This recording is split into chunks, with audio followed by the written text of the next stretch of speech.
Mesdames et messieurs, je m'abstiendrai de vous faire une analyse exhaustive de la situation en Syrie, tout en soulignant le fait que je regrette que mon ami et collègue Pierre Piccinini ait donné une vision à ce point romantique. Je trouve ça un peu triste de la part d'un historien qui est censé nous apporter un témoignage inscrit dans un contexte historique bien précis. J'espère pouvoir entamer le débat sur son storytelling.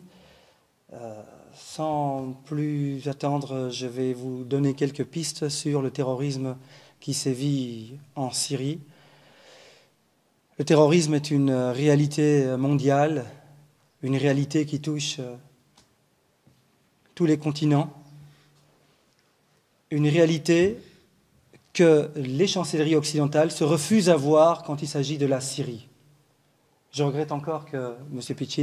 Piccinini n'en ait pas parlé. On a vu hier une église exploser au Pakistan, un magasin pris d'assaut par un groupe terroriste dans un pays d'Afrique. Le terrorisme est une réalité universelle, mais on se refuse de la considérer comme telle quand il s'agit de la Syrie.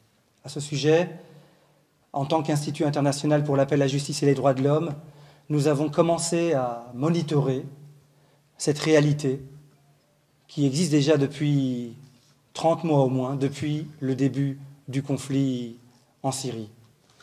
Je regrette que l'on n'ait pas parlé du pourquoi, du comment, du fondement de ce terrorisme, de ses sources. La Syrie se situe dans une région plutôt explosive. On a vu que le terrorisme a sévi au Liban, quelques années avant le début du printemps de Damas, notamment dans les camps de réfugiés palestiniens au Liban. On a vu que le terrorisme s'est enraciné et s'est sanctuarisé véritablement en Irak, après l'invasion américaine. On a vu que le terrorisme a frappé en Jordanie et dans plusieurs pays du monde arabo-musulman, y compris en Europe. Et là encore, nos faiseurs de pensée, dans un exercice très périlleux, ont fait passer le conflit syrien pour une confrontation entre le bien et le mal, entre une dictature et des forces démocratiques.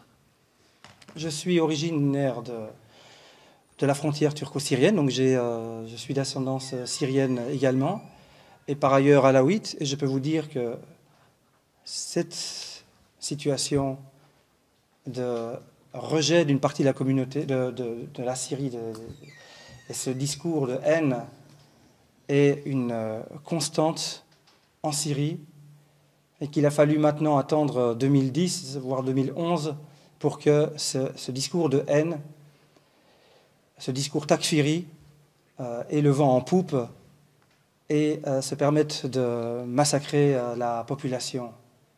Les Alaouites connaissent la réalité du takfir depuis près d'un millénaire.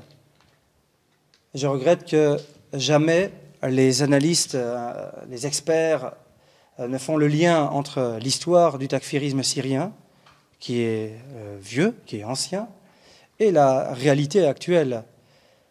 Il y a eu un certain Ibn Taymiyyah, qui a été syrien, qui a appelé au massacre, au génocide des Alaouites.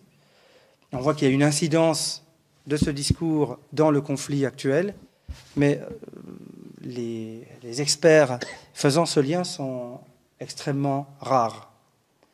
Nous entendons tous les jours des groupes armés syriens et non syriens sur le champ de bataille appelés au génocide des Alaouites, et on fait comme si c'était quelque chose de banal, comme si ce discours était périphérique, comme si la réalité du takfir était complètement secondaire dans ce conflit.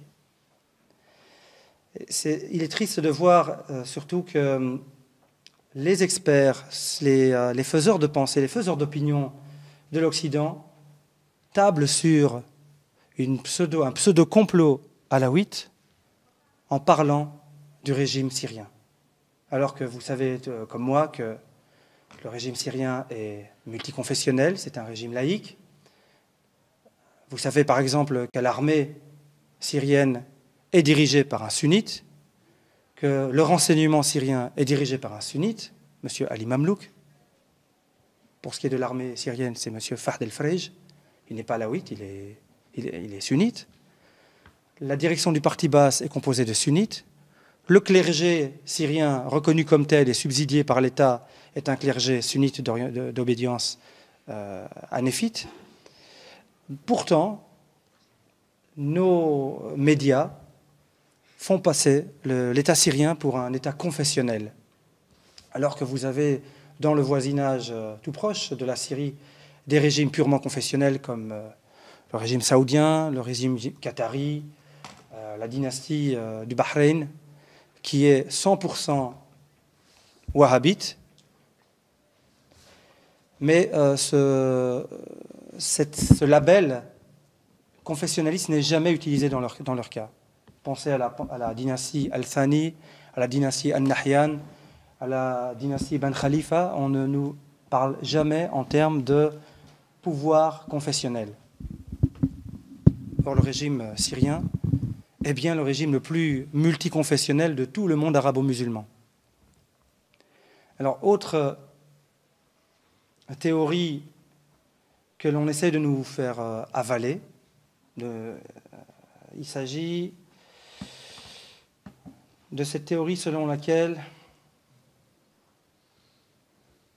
Al-Qaïda, qui sévit actuellement en Syrie, serait une fabrication des services secrets syriens.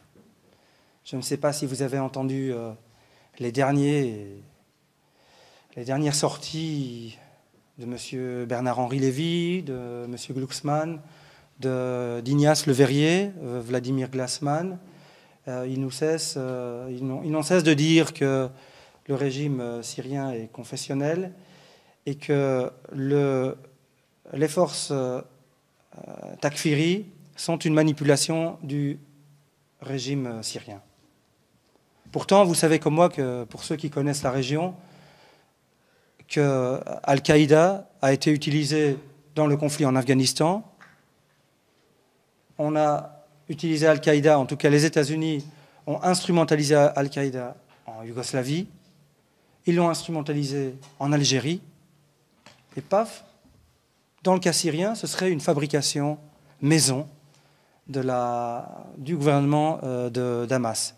Et l'argumentation de nos idéologues, que sont M. BHL et M. Glucksmann et M. Bernard Kouchner, repose sur un moment de la guerre d'Irak. C'est celui où des citoyens syriens sont partis combattre l'occupant américain après 2003, en passant par le poste frontière de Boukamal.